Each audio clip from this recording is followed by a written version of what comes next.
Bahar ayı makmal gülüm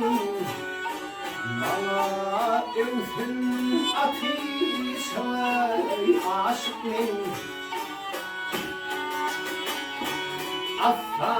yürek bulman yerim kaymağın Vedasın bakışıma aşık men aşık men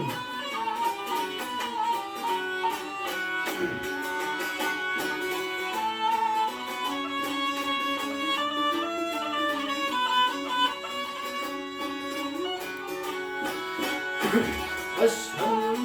yad ettim sözlerimle soyun